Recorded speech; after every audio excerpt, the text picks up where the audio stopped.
Allahu ada. Tempat. Al-an antum mahfuz. Lagi.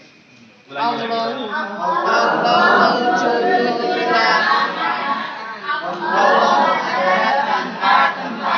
Bagus. Alhamdulillah. Butu ala hadhihi al-aqidah. Maka tetaplah dalam keyakinan ini وانشروا هذه العقيدة بين الناس. dan sebarkan keyakinan ini di kalangan masyarakat. أشد حاجات الناس هذه الأيام هي للعقيدة.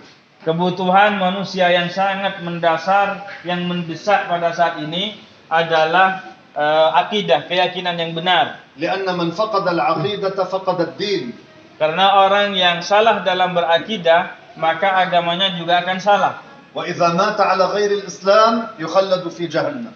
Kalau orang meninggal tidak membawa Islam, nanti dia akan kekal dalam neraka selamanya. الناس بحاجة للعقيدة. Manusia, orang-orang pada saat ini sangat membutuhkan terhadap pelajaran akidah. أكثر من الطعام Lebih butuh daripada hanya sekedar makanan, والشراب minuman, والملبس pakaian, والمسكن. tempat. لأن كل هذا لو فقده الإنسان ومات على الإسلام لابد أن يدخل الجنة. Karena hal-hal yang telah kita sebutkan tadi, seandainya seseorang tidak mendapatkannya, tidak punya rumah, pakaian dan semacamnya, tetapi dia meninggal dalam keadaan beriman, orang ini akan masuk surga. لو مات فقيرا Walaupun mati dalam keadaan fakir, ما عنده من الثياب إلا القليل الذي يستر به نفسه. dia tidak punya baju kecuali sedikit saja yang hanya bisa menutup dirinya, menutup auratnya, ومات من الجوع dan mati dalam keadaan lapar, وما عنده مسكن tidak punya tempat, ومات على الإسلام mati dalam keadaan Islam, لابد أن يدخل الجنة pasti dia akan masuk surga. حيث لا تعب Ya, di surga tidak akan ada kelelahan, ولا جوع tidak akan ada lapar, ولا عطش tidak akan ada haus, ولا مرض tidak ada sakit, ولا موت. tidak ada mati. فيها ما تشتهي الأنفس. Di surga ada segala sesuatu yang diinginkan oleh jiwa, يتنعم إلى ما لا نهاية. akan mendapatkan kenikmatan hingga tiada akhir. قال الله تعالى والآخرة خير وأبقى. Allah Ta'ala berfirman yang maknanya, dan akhirat itu jauh lebih baik dan ia lebih kekal. Dan ia kekal. معناه نعيم الجنة أفضل من نعيم الدنيا. Artinya nikmat-nikmat surga lebih utama, lebih bagus daripada nikmat dunia. نعيم الدنيا إلى الزوال. Nikmat dunia itu akan habis, akan hilang. الواحد منا لابد أن يموت. Masing-masing dari kita pasti akan mati. الكبير والصغير. Mau yang tua ataupun yang kecil, الغني والفقير. kaya, miskin, المسرور والمحزون. yang senang ataupun sedih, المريض والصحيح. yang sakit ataupun yang sehat, الرئيس والمرؤوس. baik itu pemimpin ataupun yang dipimpin. كلنا لابد أن نرحل عن هذه الدنيا. Semua kita pasti akan meninggalkan dunia ini. وأحب أهلنا هم الذين يحملون إلى المقابر. Dan keluarga kita yang paling kita cintai, di dunia, mereka yang akan membawa kita ke kuburan. أولادك ألا يحبونك؟ Anak-anak kita bukankah mencintai kita? هم الذين يحملونك إلى المقابر. Mereka yang akan membawa kita nanti ke kuburan. لا يتركونك ليلة واحدة في البيت. Mereka tidak akan membiarkan kita setelah kita meninggal di rumah walaupun satu malam. يأخذونك إلى القبر. Langsung dibawa ke pemakaman. يضعونك في القبر. Mereka meletakkan kita di kuburan. وينهال عليك التراب. Kemudian setelah itu memendam kita dengan tanah. المال نتركه. Harta kita akan tinggalkan. حسابنا في البنك يبقى في البنك. Kemudian kalau punya ATM, punya duit di bank, akan ditinggalkan di bank. السيارة لا نأخذها. Mobil kita tidak akan bawa ke kuburan. والهاتف لا نأخذه. HP juga tidak bawa ke kuburan. كل هذا نتركه. Semuanya kita tinggalkan. نكون وحدنا في القبر. Kita sendirian dalam kuburan. الفطن يعني الذكي الذي يعمل للقبر. Jadi orang yang cerdas itu orang yang melakukan amal untuk kehidupan di kuburannya nanti. لكن هذا العمل لا بد له من العلم أولا. Tetapi amalan ini, perbuatan soleh ini harus didasari dengan ilmu terlebih dahulu. تعلموا واثبتوا في مجالس علم الدين. Maka mari kita belajar terus, kemudian kita istiqomah dalam majlis-majlis ilmu agama. واعملوا على نشر علم أهل السنة بين الناس. Dan juga sebarkan keyakinan ahli sunnah di kalangan masyarakat kita. فقد قال الشيخ عبد الله الهرري رحمه الله: تعليم مسألة واحدة من مسائل الدين أفضل عند الله من التصدق بجبل من ذهب. Guru kita Syekh Abdullah Al-Harari rahimahullah, beliau mengatakan, mengajarkan, diperhatikan sangat penting sekali, kata beliau, mengajarkan satu permasalahan saja dalam agama ini lebih baik daripada bersedekah satu gunung emas. من منا يستطيع أن يتصدق كل يوم بقطعة ذهبية ليس جبل قطعة. Sekarang siapa yang di antara kita, ya, siapa yang di antara kita yang bisa bersedekah dengan sepotong emas, bukan setiap hari, bukan dengan satu gunung emas, tapi hanya sepotong emas saja. Siapa yang mampu? لا نستطيع. Kita tidak mampu. إذا علمنا مسألة واحدة Kalau kita mengajarkan satu masalah saja من مسائل الدين dari permasalahan-permasalahan agama, هذا أفضل عند الله ini lebih mulia menurut Allah Ta'ala, من التصدق بجبل من ذهب. lebih mulia daripada bersedekah dengan satu gunung emas. تعرفون السبب؟ Tahu sebabnya? لأن هذا الفقير إذا تصدقنا عليه بالطعام Karena orang fakir, jika kita ketemu dengan orang fakir, kemudian kita memberikan sedekah makanan kepadanya, وكان يعتقد أن الله جسم كبير قاعد على العرش.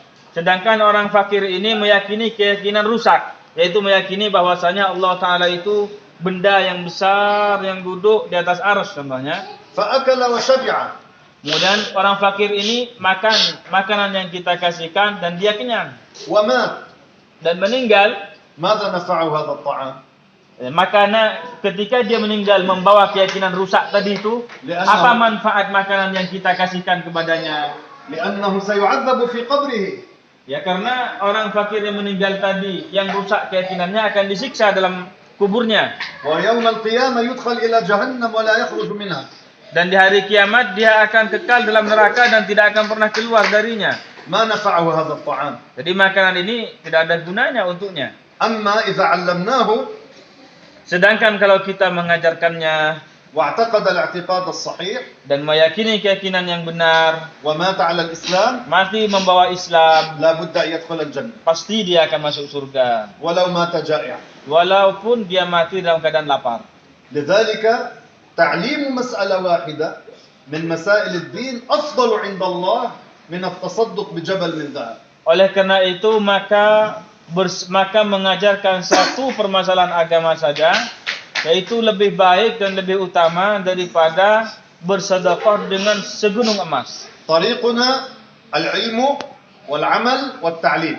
Maka jalan kita yang kita tempuh adalah belajar yang pertama, kemudian mengamalkan yang kedua, yang ketiga mengajarkannya. تمسكوا بشهامة. Maka hendaklah kita berpegang teguh ya dengan yayasan kita, Yayasan Syahamah. شهامة هي سفينة النجاة في هذه البلاد. Jadi Syahamah itu merupakan bahtera keselamatan ya di tempat kita. تمسكوا بها وانشروا عقيدة أهل السنة. Maka berpegang teguhlah dengan yayasan kita, Yayasan Syahamah. Kita pegang sama-sama, kita perkuat sama-sama, kita sama-sama mengajarkan keyakinan Ahlu Sunnah wal Jamaah. ثبتنا الله جميعا على عقيدة أهل السنة. Semoga Allah Ta'ala menetapkan kita semua dalam keyakinan Ahlu Sunnah wal Jamaah. اللهم ثبتنا على الإسلام. Ya Allah, tetapkanlah kami dalam ajaran Islam. أحينا ما حيينا حياة طيبة على الإسلام.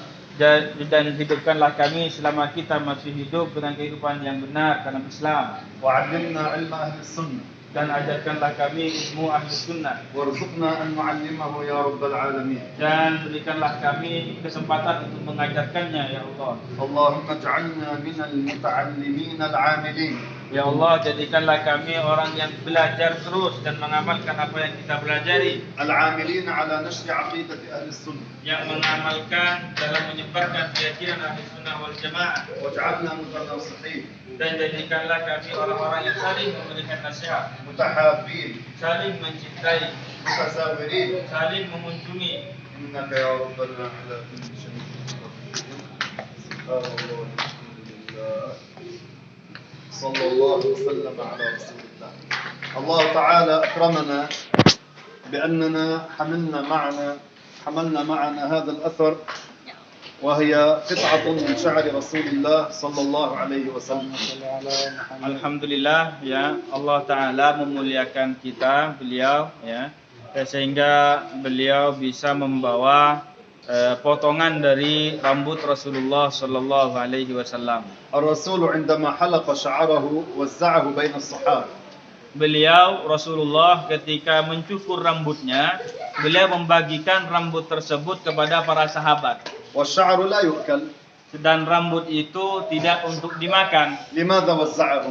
Kenapa Rasulullah membagi-bagikan rambutnya? ليتبركوا به. Agar mereka, para sahabat, bertabarruk, mengambil berkah, ngalap berkah dengan rambut Rasulullah Sallallahu Alaihi Wasallam. رسول الله كله بركة. Rasulullah semuanya itu penuh dengan berkah. الله تعالى جعله رحمة للعالمين. Allah Ta'ala menjadikan Nabi kita sebagai rahmat bagi sekalian alam.